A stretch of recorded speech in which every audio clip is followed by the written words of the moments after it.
Hello guys, আসসালামু আলাইকুম। কেমন আছেন সবাই? আশা করছি ভালো আছেন। আমি আল্লাহর রহমতে এবং আপনাদের দোয়ায় ভালো আছি। আজকে আমরা যাচ্ছি আমার এক কাকার বাড়িতে মজলিস খেতে। বিভিন্ন জায়গার মজলিসে কিন্তু বিভিন্ন ধরনের খাবার দেওয়া হয়, যেমন ধরেন বগুড়ায় দেওয়া হয় আলু ঘাটি, আর আমাদের এখানে দেওয়া হয় হলো পিঠালি। পিঠালির সাথে গরুর মাংস বা খাসির মাংস থাকে। আমাদের জেলার সকল জায়গায় কিন্তু এই পিঠালি দেওয়া হয় মজলিসের ভিতর। আর যে কোনো মজলিসে একটা কমন বিষয় কি জানেন? আপনি যদি একজনকে দাওয়াত দেন, তাহলে দাওয়াত একজনকে দিলেও সাথে আরও ৩-৪ জন এমনি চলে আসে। আর আমাদের এখানকার মজলিস যেহেতু দেখেন খোলা মাঠের ভিতর করা হয়েছে, গ্রামে আশেপাশে যত লোক ছিল তারাও বিনা দাওয়াতেই চলে এসেছে। আর রাস্তায় বিভিন্ন ভ্যান চালক, রিক্সা চালক যারা ছিল তারাও কিন্তু এমনিতেই দাওয়াত ছাড়াই চলে এসেছে এখানে খেতে।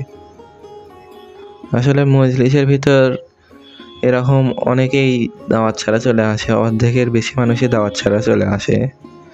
এই জন্য আমাদের এলাকা থেকে এই ঐতিহ্যবাহী মজলিসটা ধীরে ধীরে উঠেই যাচ্ছে, শুধু এই একটা কারণে।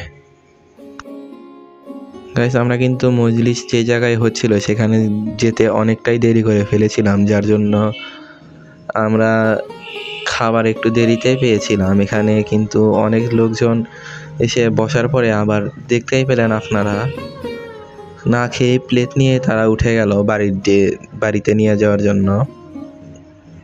এই তো আমার ফুফাতো ভাই, ও আজকে প্রথমবার মজলিস খেতে এসেছিল। আর গাইস, আমরা কিন্তু সব লোকজন উঠে যাওয়ার পরে আমরা কিন্তু আবার নতুন করে বসেছি। তো আমাদের এই তো এখানে প্লেট দেওয়া হচ্ছে, আর এই তো আমাকে এখানে ভাত দেওয়া হচ্ছিল। এখানকার মজলিসে একটা আলাদা বিষয় ছিল কি জানেন? এখানে আবার আগে প্রথমে ডাল দেওয়া হচ্ছিল। অন্য জায়গায় ডাল দেওয়া হয় না, কিন্তু এখানে ডাল দেওয়া হচ্ছিল। প্রথমে ডাল দেওয়া হচ্ছিল, তারপরে পিঠালি দিচ্ছিল। ওই তো আমার ফুফাতো ভাইকেও দিচ্ছে, আর আমাকে ওই তো দিয়ে যাচ্ছে ডালটাও খেতে কিন্তু অনেক মজাই ছিল। আর এনাদের একটা বিষয় আমার খারাপ লেগেছে, পিঠালি দিয়েছে তা আবার হাতে কোনো গ্লাভসও পরেনি। হাত যতই ভালো করে ধুয়ে নিক, মানুষের তো রুচির বিষয় আছে একটা, তাই না? তো যাই হোক, কি আর বলবো, আজকের ভিডিওটা এই পর্যন্তই। যদি ভালো লাগে তাহলে লাইক, কমেন্ট, শেয়ার করবেন, অন্যকে দেখার সুযোগ করে দিবেন।